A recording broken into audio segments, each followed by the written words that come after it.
Ladies and gentlemen, please find your seats. Please find your seats. We're about to get started.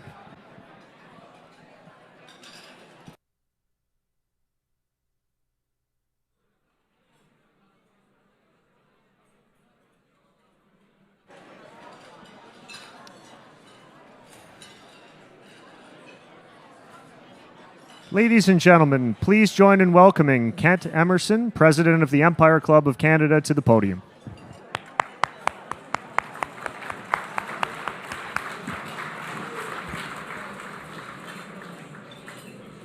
Good evening, ladies and gentlemen. Good afternoon, ladies and gentlemen. From the Royal York Hotel in downtown Toronto, welcome to the Empire Club of Canada. For those of you just joining us through either our webcast or podcast, welcome to the meeting. Today we present the economic case for investing in education, a report by the Conference Board of Canada. The Empire Club throughout history has had dozens of speeches focused on education, but very few that focused on the impact of the economy of education. I did find a speech in 1992.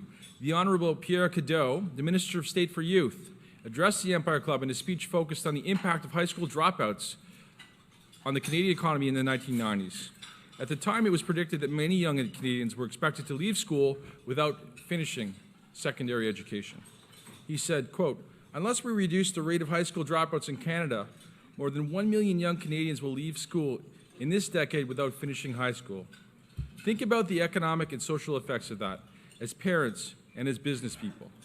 The economic impact is clear and quantifiable."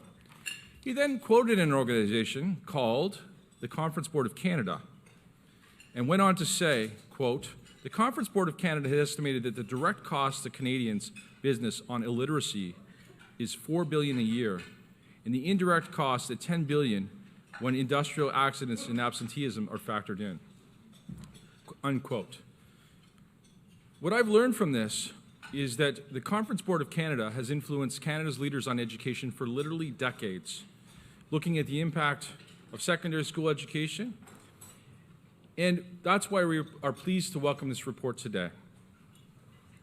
With a new provincial government, Ontario's education sector is in a transformative moment. And because of that, today's presentation is timely. What I observed when I was in government was everyone has an opinion on education. Think about that. What other sector touches so many people? With healthcare, not everyone has an experience in the hospital. But in education, people are either in school, or they have their own memories of their own education, or they have children or grandchildren going to school, or they're teachers. And that's why so many people are interested in the news coming out of the event today. What you're going to hear right here at the Empire Club is Pedro Antunes from the Conference Board will launch the report and explain this body of work and why it matters to all of us. And we are honored that you chose this stage, Pedro, to come and launch your report today. And secondly, we have our moderator, Jon Erlichman from the Business News Network. It's not an accident that we chose Jon. The report cites the role in the economy that education played in 2018. It says, quote, "In 2018, public education accounted for 3.2% of Ontario's total economic output and supported just over 290,000 jobs, or 4.5% of total jobs in the province," unquote. That's a lot of jobs and a lot of economic activity. And so it makes sense that Jon is here today to talk about that part and his experience on the Business News Network. And then, of course, you have Harvey Bischof. And he is really the person that's got to look at this report and say, what does this mean? What does this mean in the future? What does this mean for government? What does this mean for how the unions will approach this topic going forward? And so this is our event today. Before I get started with the introduction, we're going to have, there's cards on each of your tables, and we're going to have, if you write down questions and raise your hand, our Empire Club team are here, and they'll bring the questions up for the Q&A portion of the event. So without further ado, I'm going to introduce our guest speaker today. He manages a talented team of economists in producing medium and long-term economic forecasts along with economic indicators and reports.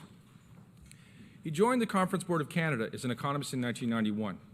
After working with a Canadian forecasting group at the Bank of Canada, he had a stellar career at the Conference Board. he has moved progressively into more senior positions. Prior to his current role, he was Deputy Chief Economist of the Conference Board's national and provincial forecast team. He was responsible for customer research work and economic analysis. In addition to the regular forecast publications, he has been researching the impact of demographic change on fiscal sustainability on healthcare. He has contributed to several international projects helping decision makers in Tunisia, Morocco, Jordan, Ukraine develop appropriate forecasting and policy analysis tools. To launch this report, please welcome the Chief Economist of the Conference Board of Canada, Pedro Antunes.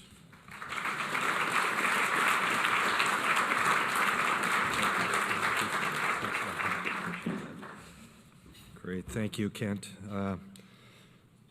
Yeah, no, it's a real pleasure for me to be here. I would say that the Empire Club should probably do a little bit more on economics a little more often.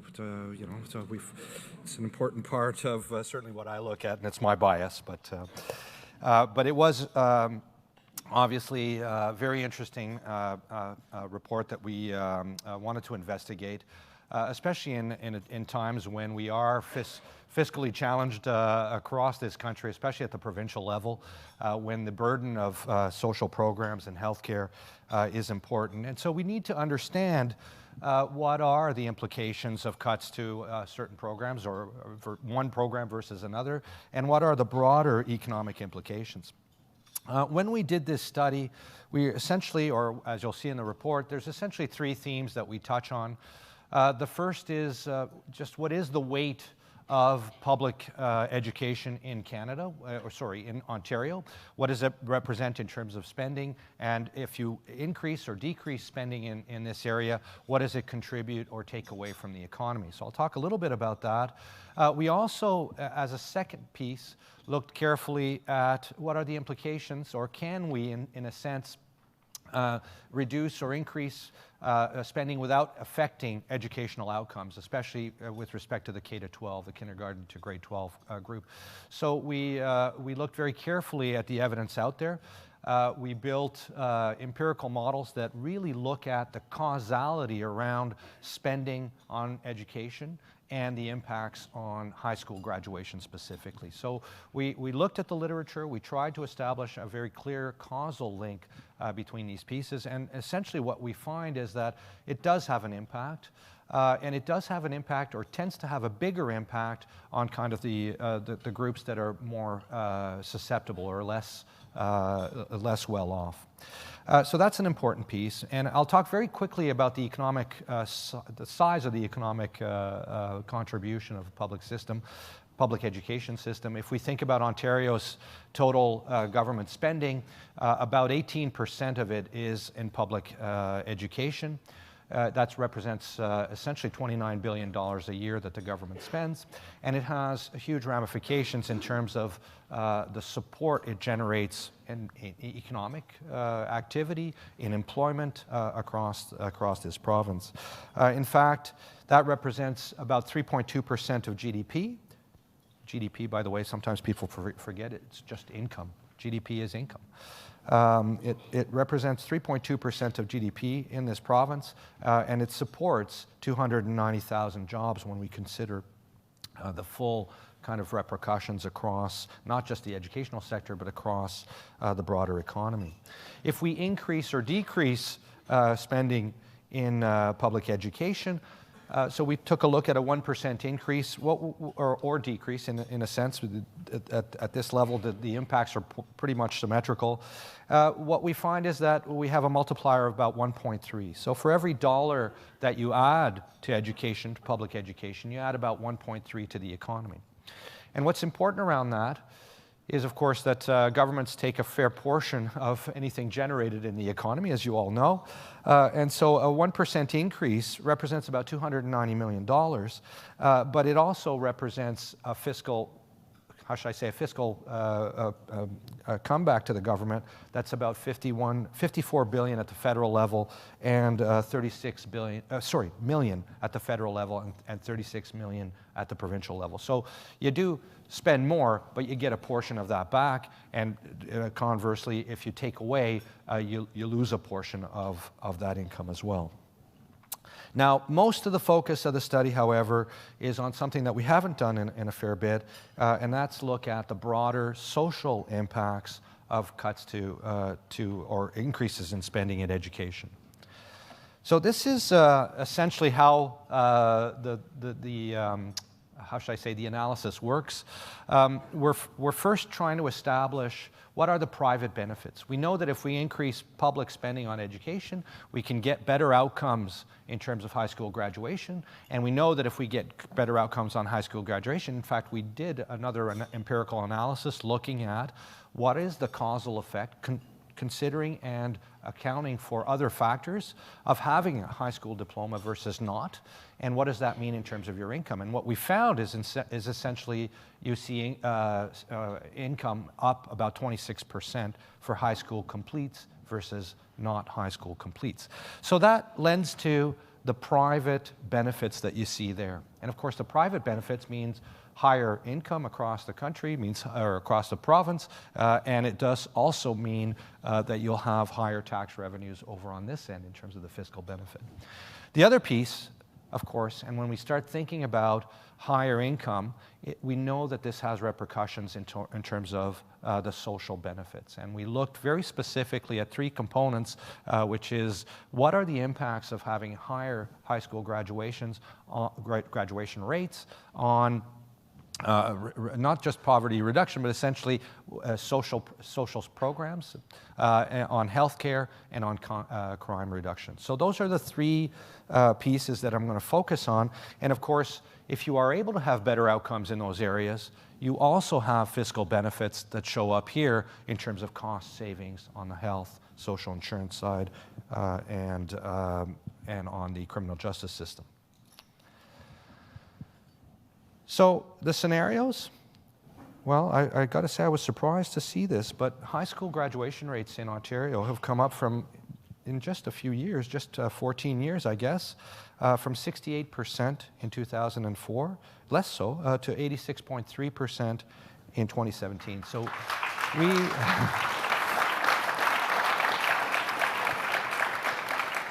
we have seen an 18 percentage point increase in high school graduation rates in just a 13-year period. What we're looking for in terms of the scenarios that we built is something that I think is very achievable, and it is essentially to bring the current level of high school graduation rates, which are at 86.3%, to 90%, 90% being the kind of top performing province, what we see in the top performing province, which is Nova Scotia. We also look, and we compare that, of course, to a scenario where we keep high school graduation rates as they are today. And we also looked at a scenario where if we disinvest, we would have essentially a lower high school graduation rate. Those are the scenarios. What does it all mean? Well, how does it look? Well, let me say that the first piece, this is around the social assistance piece. And so we used some very detailed data that we can get around individuals that we aggregate, of course, into our data sets that allows us to compare incomes to labor market statistics to other socioeconomic factors that those individuals are living in. So we can essentially build models that control for pretty much all of those socioeconomic factors, but also allow us to isolate the impact of if a person has a high school graduation versus if a person does not, and compare those two pieces.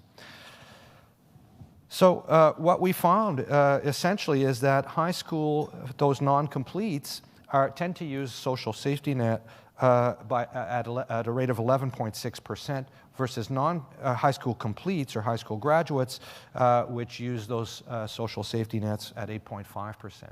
And so we just take a look at what that difference means in the first year, where you have a graduation rate that's higher. There's so many people that come into the workforce or that could finish their graduate from high school, and that stock of people, that first year, is worth about $5.1 million to the Ontario Ontario government in terms of a cost savings. Now, in the next year, of course, you have more graduates that come in. And in the next year, you have more, and so forth. And we looked over essentially a 20-year period here, and now those costs build. And on an annual basis, by the time you get to the end, you're essentially looking at cost savings that are over $100 million a year to the government, with the cumulative impact over all of that period. Now, one thing I didn't mention earlier, what I absolutely want to mention, is that we did not assess the potential knock-on effects, because as you get more graduates from high school, you're getting a portion of those people that are also going to continue into a bachelor's degrees, colleges and universities, and get a... So we didn't consider the potential impacts of those further knock-on effects. So this is conservative in a sense. It's only looking at high school completes versus non-completes. On the healthcare side, similar analysis, and again, we find a significant difference. And in the first year, we know that high school grads tend to use health services less. In fact, about 70 high school dropouts tend to use healthcare services 71% higher than grads. And so that's worth $5.1 million in the first year, and it grows as the stock of high school completes grows over time.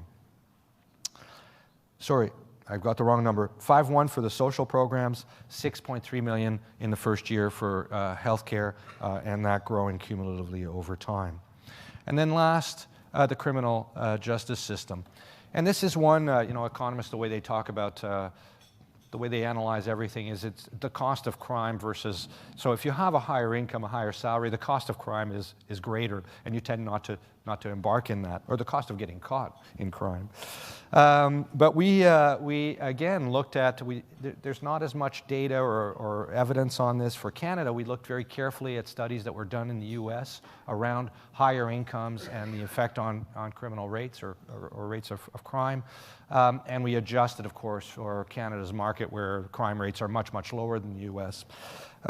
Nonetheless, we do get an impact here that you can see, which is essentially a $4.9 million saving in the first year, growing cumulatively over time. So in summary, here's what you're seeing.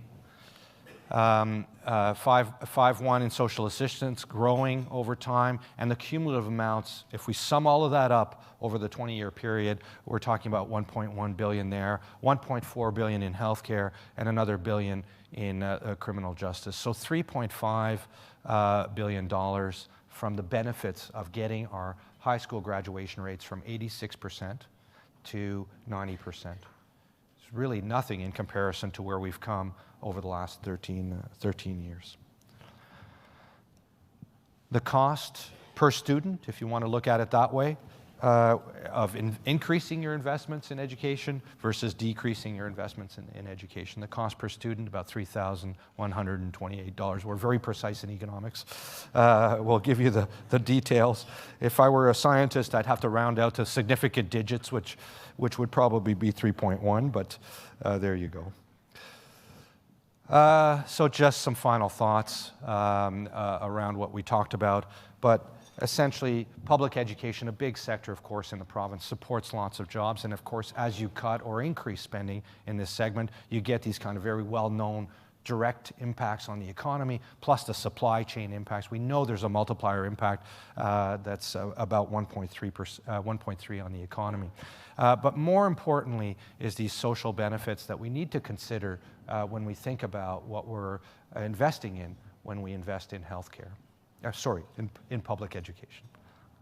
Good. So on that note, I think we're going to be introducing the panel. Good. Thank you.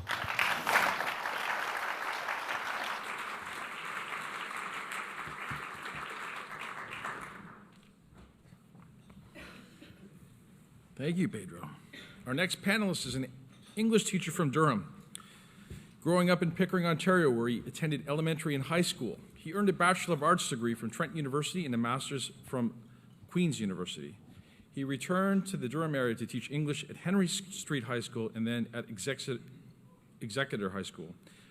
Harvey served as the local OSSTF District 13 Durham Chief Negotiator and president before his election to the provincial executive in 2007 as an executive officer. In 2011, he was elected as the provincial vice president and then as president in 2017. He believes strongly in evidence-informed practice in education and evidence-based decisions-making in public policy, which, having launched this report, that kind of makes sense. He is a vocal advocate for a strong publicly funded education system with inclusive, full-service schools that offer robust and accessible supports for all students. An accomplished labor negotiator, he is also a coalition builder, was forged strong alliances with labor movement at the provincial, national, and international levels. He is often set out by the media as an articulate and authoritative voice on education issues in Ontario. Please welcome the president of the OSSTF, Harvey Bischof.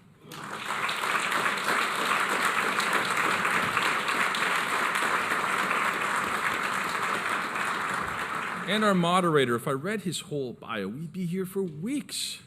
He anchors BNN Bloomberg's morning program, The Open, which airs between 8:30 to 11 on weekdays. Erlichman is also a correspondent and fill-in anchor for CTV National News, as well as a fill-in anchor for Bloomberg's global program, Bloomberg Markets, and a contributor to CTV's Your Morning. Additionally, he hosts Sidelines on BNN, Bloomberg, and CTV. He can be heard on iHeartRadio's BNN Bloomberg Radio and Montreal's #1 morning show, The Andrew Carter Morning Show, as well as News Talk 1010, More in the Morning. He has a background as a scoop-oriented reporter, an accomplished interviewer, and top global CEOs and digital innovator. He has helped BNN break multiple stories for BNN, Bloomberg, and CTV. In February of 2007, he was the first to report exclusive details of the planned meeting between U.S. President Donald Trump, Canadian Prime Minister Justin Trudeau, and leading women executives at the White House. He also authored an in-depth piece on the fast-growing artificial intelligence industry called Better Than Humans, Vanguards at the AI Arms Race. Erlichman previously served as correspondent for ABC News in Los Angeles. Beginning in September 2014, he covered the high-profile stories for the network, such as the cyber attack on Sony Pictures, Harrison Ford's plane crash, and the Ebola crisis in Dallas. He spent more than 6 years working for Bloomberg Television. He's written columns, articles for Fortune magazine and so many other magazines. Beyond his traditional news experience, he's interested in and passionate in digital media. He served as news advisor to Disney-owned Maker Studios, helping to launch partnerships with ABC News. He is based in Toronto. He lives with his 2 daughters and his wife, who is an actor and entrepreneur, Caroline Leslie. Please welcome the senior anchor for BNN Bloomberg and correspondent for CTV National News, Jon Erlichman.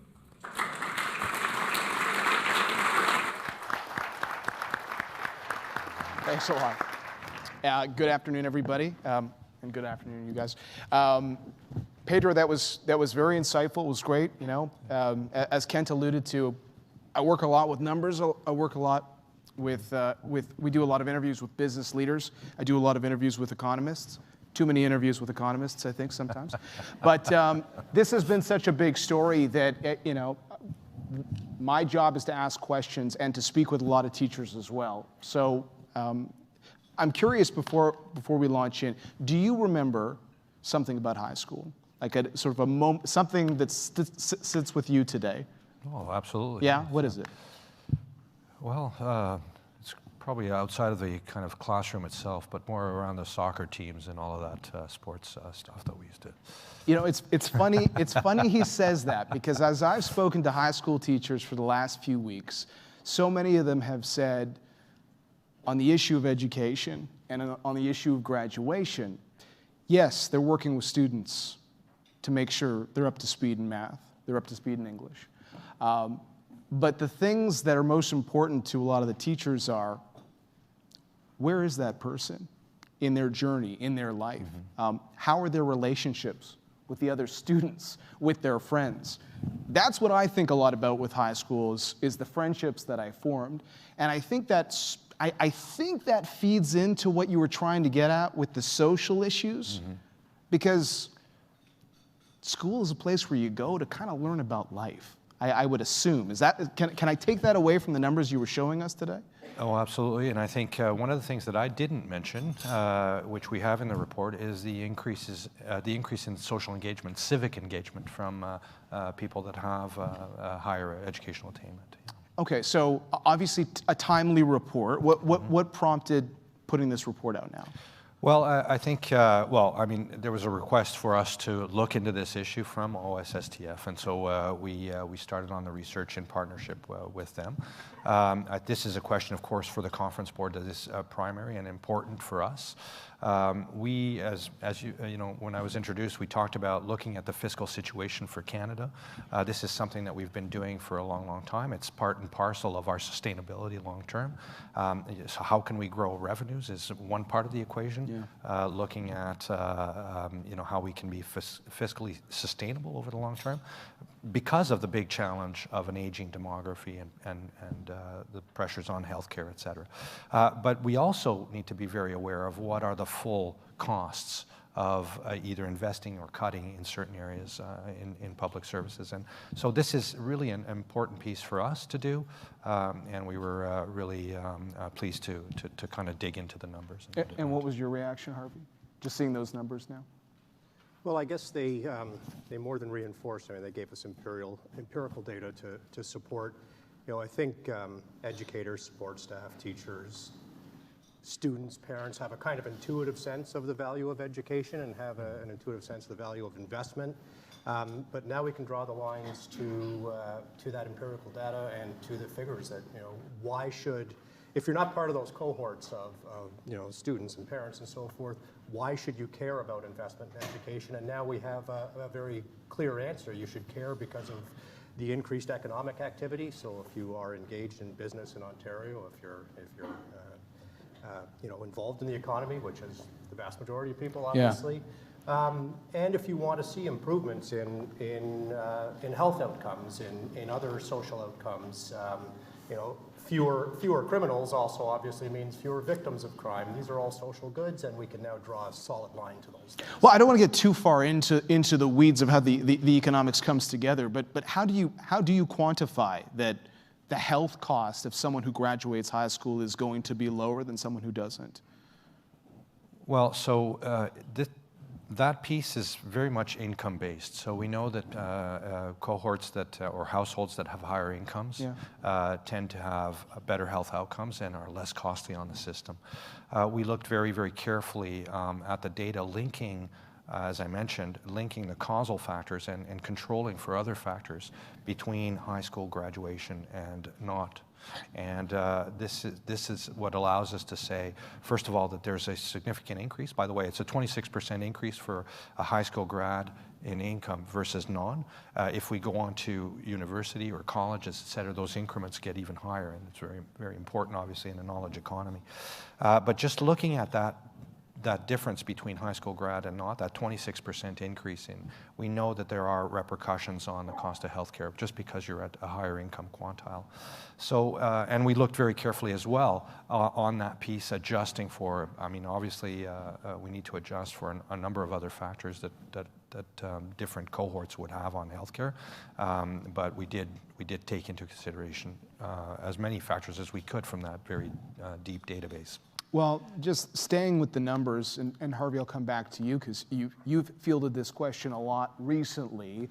People will say, well, let's look at the fiscal picture in this province, and that you could make a case for a lot of different parts of the economy that need money. So when it comes to that issue that you've had to address, how do you feel about the fact that while this data supports the idea of investing in education, that as a province, there are some who'd like to see a lot more fiscal prudence going forward? So, we'll never argue against the idea of governments being fiscally responsible. The question is, these things don't fall into absolutes. They're about choices and decisions that you make.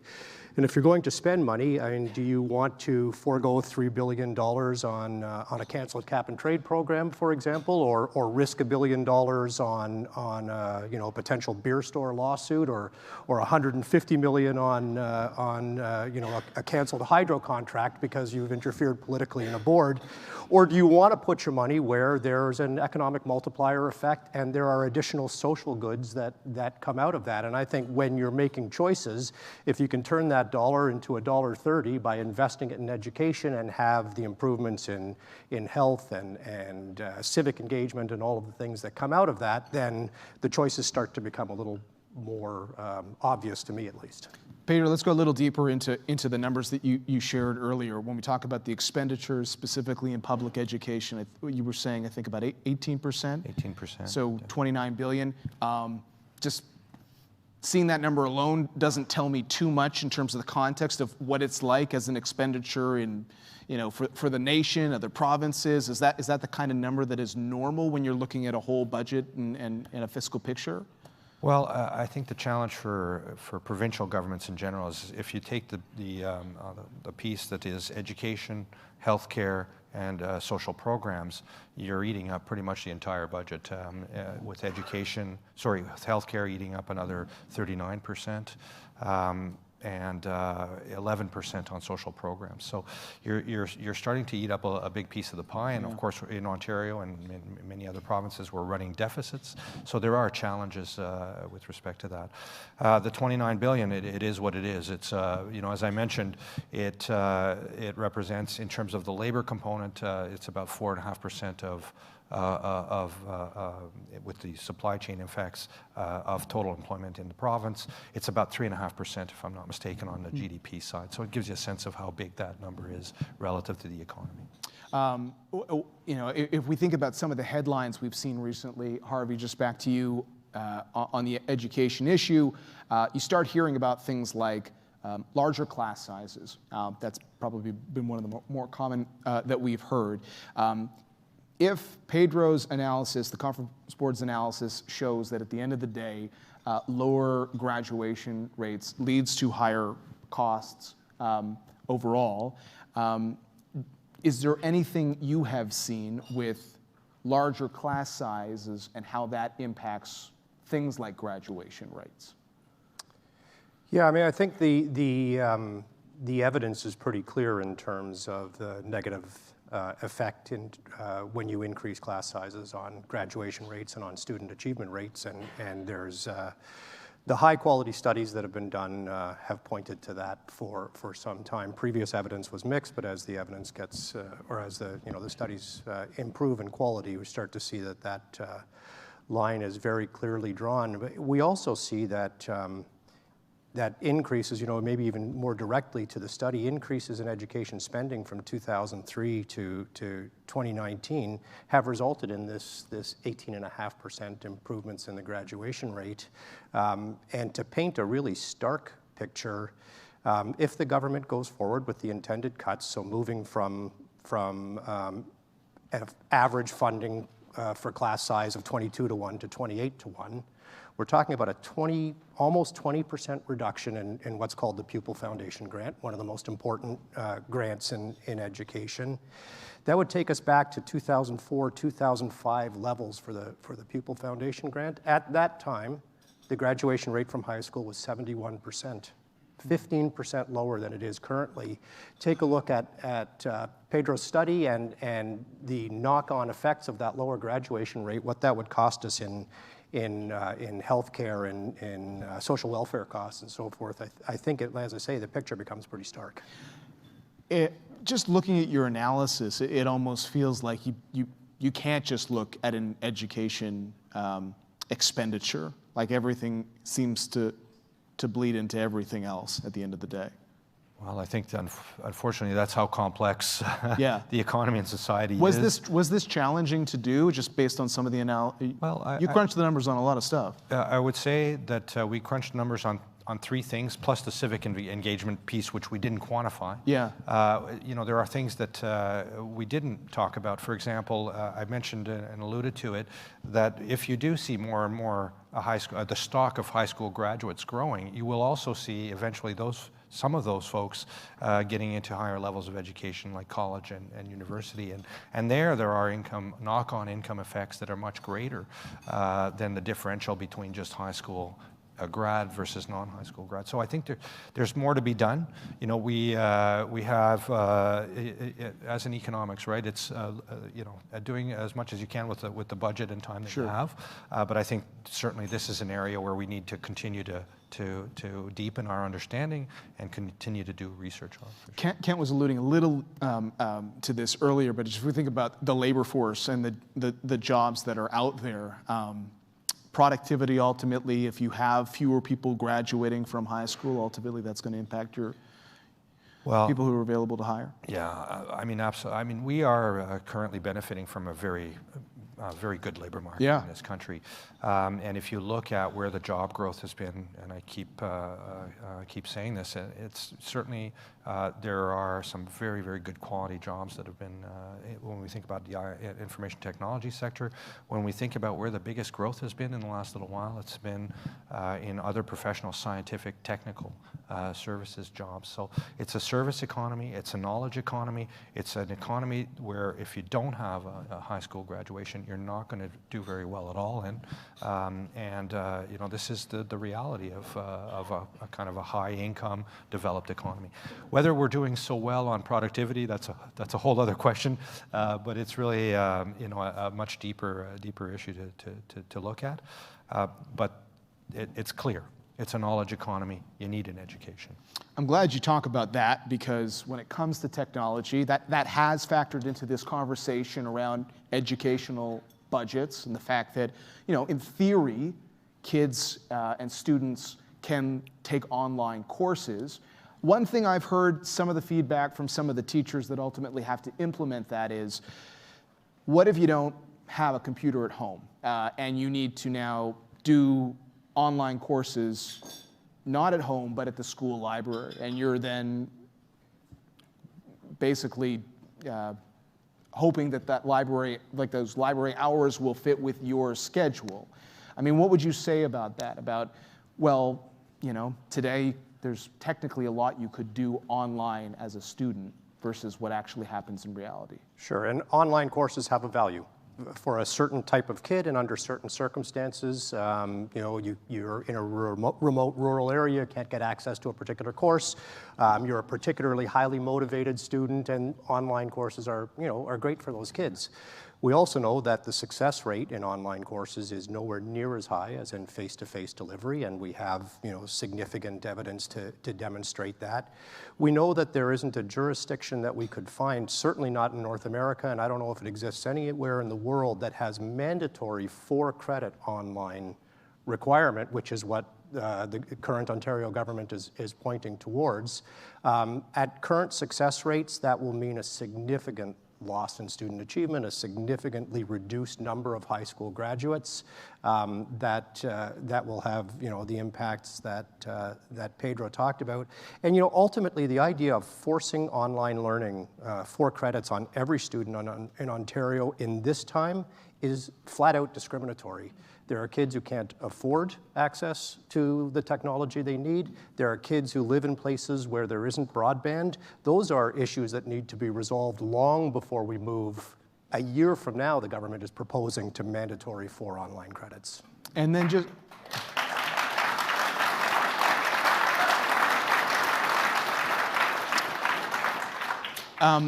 we're talking a lot about secondary education here.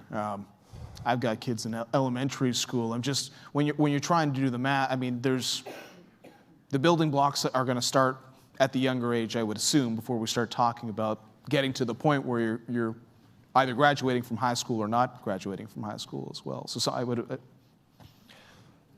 Yeah, no, I think at all levels this is important. We need to build the good foundations early on, and no, I think this is absolutely true. Yes. So if we look at you mentioned when it comes to the country right now, there have been some pretty good economic numbers, pretty good jobs market, but there is uncertainty going forward, and I think even in your own projections, you're looking at a slowing economy going forward. Well, and again, this goes to part of that challenge where it's a dual-edged sword. We have, when it comes to the fiscal situation, which is a lot about what this research is focused on, We have a situation where we have an aging demography. That means that we're slowing the amount of labor, the number of people into the workforce, which slows our economic growth in general. And at the same time, these folks are going into their higher cost years in terms of healthcare spending. So it's a dual-edged sword that Canada is challenged with, and that we need to better understand those challenges. So you're absolutely right on the economic, and remember I said GDP is just income, and government takes its share of income. If that is slowing, your government revenues are slowing, your healthcare costs are growing more strongly than that, and so we need to look at these challenges, I think, holistically. So there's a whole lot of things that government can do. We're talking about immigration. We're talking about delivering healthcare more effectively, and we're talking about what can we do around healthcare, and this is why we wanted to do this study. Yeah, it's helpful to have a framework built around numbers. At the end of the day, though, a lot of people have a lot of things to say about what's happening right now. How much do you personally feel is based on the individual's own experience in school? In our experience, everybody's an education expert because everybody went through school. Certainly, that's what we hear. No, look, what we want to contribute to, though, is an empirically founded discussion around education. We can have ideological differences about what outcomes we're focused on, but if we don't have this kind of evidence to support what we're doing, we're aiming our rifle without sights. So we don't know if we're going to hit the target or not. And so we want to promote that effort to say, look, if what you want is a higher graduation rate, if you want is greater equity within society that gets built, as very clearly demonstrated in the study, that gets built through investments in education, if these things are important to you, how do you achieve that? And this study gives us some solid grounding to say you achieve it through these directions and not others. All right. I do want to thank you for those who wrote a question. I have a couple here, so I do want to get them into the conversation. I'm just going to start with one about, we alluded earlier to the fact that there's fiscal responsibility when it comes to running the province. This one says, this report doesn't talk about the fact that there are only so many resources. So to what degree has that been considered in the preparation? Right. So this is not something that was an objective of the research of this piece. Mm-hmm. Here we're simply saying these are the implications of a certain percentage amount or cut or an increase associated with better outcomes on high school graduation rates. So no, we didn't look at this and do a projection and take a look at what would be the implications on the fiscal situation. I think that's a deeper question. When we look at that, we're looking at budgets and we're trying to get a sense of, with all the measures put in place, then we can have some say and some comment on what that means for the fiscal situation. This is a standalone piece looking in isolation at, if you change these levers, just these levers, what are the implications? And to be clear, when we're talking about this investment in education, I mean, there is a lot that goes into that, right? I mean, it seems like the simplified version of the story is to look at what a teacher is paid, but that's really only part of the story of what education spending entails. Is that fair to say? Absolutely, it is. Yeah. In fact, I mean, what we've been focused on is programming decisions around things like class size, around the fact that if we ultimately end up with this 28-to-1 funding ratio, 4 years from now, we're going to lose 30,000 class choices for students in the Ontario education system on an annual basis, 30,000 fewer options to take a course that's going to lead a student to their chosen future and into the economy.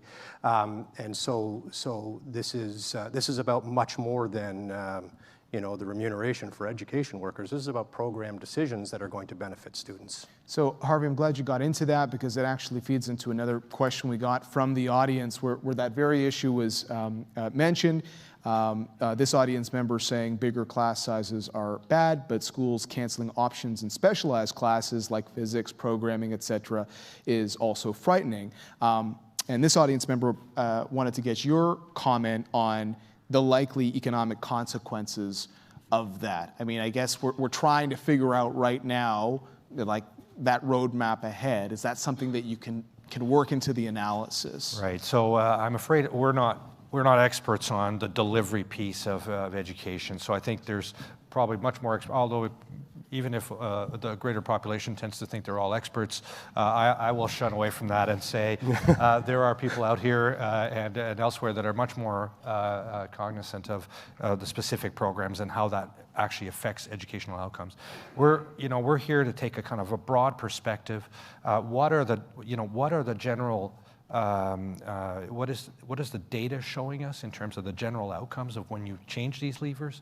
How does it affect the aggregate results in terms of how many folks are graduating out of high school, and what are the implications of that at a very macro level? So that's a question that's a little too tough for me. Okay, all right. I have another question here, which asks the question: how do we get parents to see that change to investments in classroom learning impacts future prospects of students? I'm sure this is an issue that a lot of people have been talking about. They have been debating. Maybe you've been to a Sunday dinner with family members who some might be teachers, others have different views. A lot of people are having interesting conversations around this. But what would you say to that? So I'd say we're doing everything we can to have an effect on the kind of public discussion about education and the value of investments in it. I would include things like today's event and the, we'll be disseminating as widely as we possibly can the conference board report, because it points in those directions. We're engaged as much as we possibly can be in the public discussion in all kinds of ways, through media, through face-to-face conversations, and we hope that that understanding is going to take hold amongst a broader segment of the public. So, go ahead. I was just going to say, and John, just on the, we focused a lot on this, on the kind of the fiscal benefits, et cetera. But one thing I mentioned early on is that kind of private benefit, right? So 26% for high school graduation. If you get if you get a college degree, your income now is 70% above a non-complete in high school. If you get a bachelor's degree, on average, 114% above a non-complete in high school. So these are the private benefits to those individuals, right, earning or attaining a higher level of education. And you said yourself you seemed a little surprised at actually the graduation levels as they currently stand. Yes, yeah. Well, I was just surprised at how quickly they came up. 18 percentage points. It's more than 18%, right? It's just percentage points from 68% to 86.3% of students are now graduating from high school. I mean, we need to get that, I would think, to as close to 100% as possible. I think there's still work to be done there, but no, it's been a very important change in just 13 years. Right? So this has been a dialogue largely around highlighting the value that comes from investment in education. It comes at a time when there's, we're looking at the books and asking the question, on issues like fiscal responsibility, where might you cut? This other question I have here cites recent news stories suggesting Ontario has a revenue problem. And are we just accepting that cuts are the only way to balance the books, basically? What would you say about that? So, I mean, to stay as independent as possible, I think governments are the voice of people, and governments need to make the choices, that I think are ultimately the best for their constituencies. I would just give you an example, however, of two different provinces that went in kind of two different directions. And this was back in the good years, in 2006, 7, 8, when we had some good economic growth. Yeah. Ontario chose not to increase taxes when federal GST, for example, was coming down. Quebec did choose to increase taxes. They put in a health levy. And when we compare now Ontario and Quebec, Quebec was a mess not that long ago in terms of its fiscal situation, much higher debt level. Quebec has kind of resolve that situation. And once you get to a position where you're in a surplus, it's kind of a virtuous cycle rather than a vicious cycle. Right now, Ontario is still facing a bit of a vicious cycle. So Ontario needs to make choices around what they want to do going forward. Certainly, there's a fiscal challenge there, and I think the province needs to consider all of the repercussions, including the repercussions that we try to understand better in this research. But it's important to understand the context we're in as well. Ontario is has the lowest per capita spend on programs of any jurisdiction, of any province in Canada. That means, for some reason, you go back to the Don Drummond report, and he himself pointed out that Ontario was neither a high tax nor a high spend jurisdiction. Not exactly a noted left winger, Mr. Drummond. But as I said, Ontarians need to make decisions, and one of those decisions has to be, do we want to compete on the basis of being the cheapest jurisdiction, or do we want to be the highest skilled, most educated, most productive jurisdiction? Go ahead. So, go ahead. People didn't like my comments.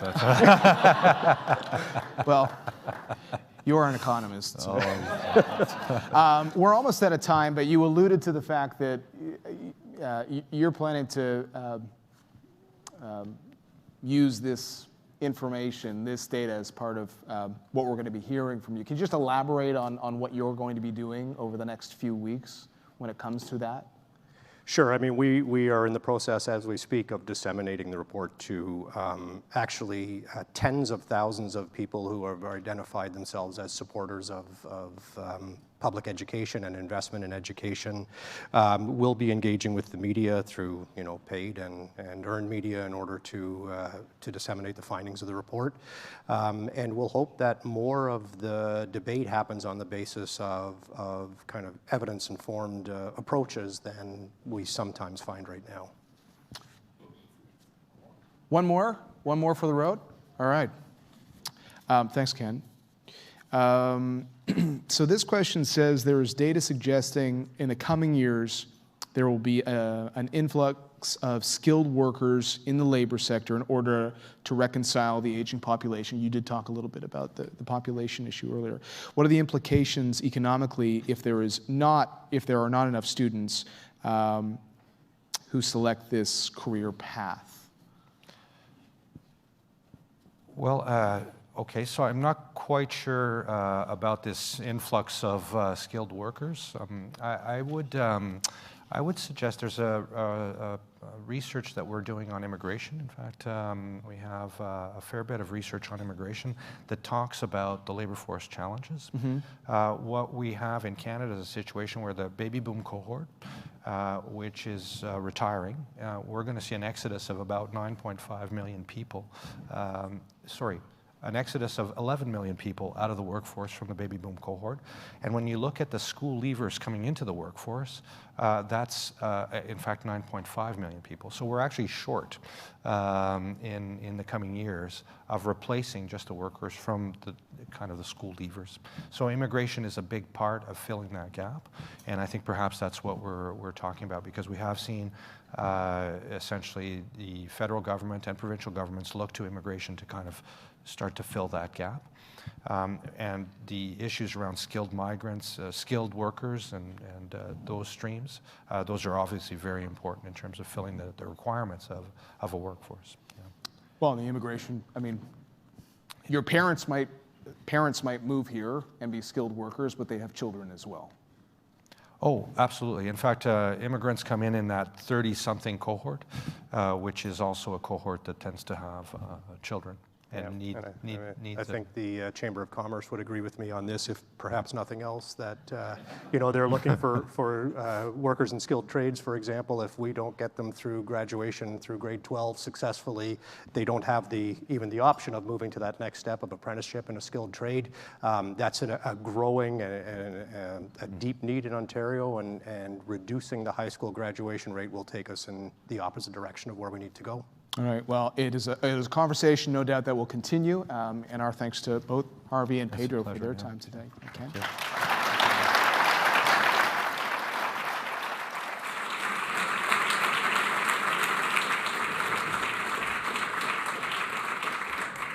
Ladies and gentlemen, I want to welcome the Chief Advocate for Aurora Strategies, Marcel Wieder, to come up here.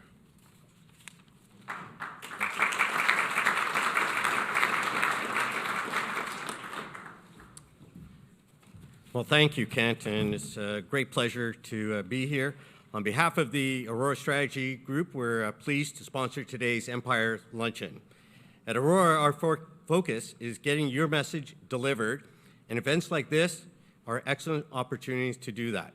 On behalf of the Empire Club, I would like to thank Pedro Antunes, Chief Economist of the Conference Board of Canada, Harvey Bischof, the President of the Ontario Secondary School Teachers Federation, for sharing their keen insights on this important study. I also want to extend a special thanks to Jon Erlichman for hosting and moderating this discussion. As we get ready to leave, I want to leave one last thought with you. Public education has a bigger impact on the Ontario economy than most people think. According to the Ontario government report, Driving Prosperity, the future of the automotive sector, the auto industry accounted for 2.4% of Ontario's GDP and employed 100,000 people. Public education, however, has a 3.2% impact on Ontario's GDP, making it 33% greater than the auto sector. And with over 290,000 people employed in the education sector, it is almost 3 times as large as the auto industry. Education workers are found in every corner of this province compared to certain concentrations for auto workers. Education plays an important role in Ontario, not only for ensuring that we have a well-trained workforce, but also as an economic driver. In a competitive global market, we need to have students who will continue the economic success of this province. The investment in education, as this report shows, demonstrates the importance, saves money for governments, and produces economic benefits that are greater than the original investment. And for those who are watching live stream, if you want to get a copy of this report, it's available at betterschools.strongereconomy.ca. So please visit the website, and you can download the full report there. Thank you, and have a good day.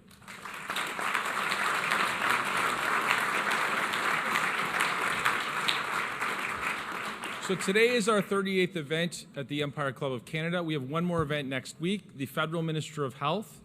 And so that's going to be a fantastic event for those of you who have not bought tickets yet. It's on Monday. A couple points. Pedro, you mentioned that you wanted an economist. Well, we have the Governor of the Bank of Canada coming in December for Mike's season. So I guess you just volunteered to buy the first table. We really appreciate that. Another point is that you talked about immigration, and the first event this season, Victor Dodig spoke about how if we don't increase immigration exponentially, the economy is going to be in trouble, and that's the CEO of a major bank in Canada, so you guys have something in common. You should give him a call. Thank you guys for coming today. It's been a great event looking at how education and the economy are tied. I think this is an important topic, and it will continue. It's going to continue in the media. We've launched this global report today, and we're very pleased that you guys came to the Empire Club of Canada to do this. Meeting adjourned.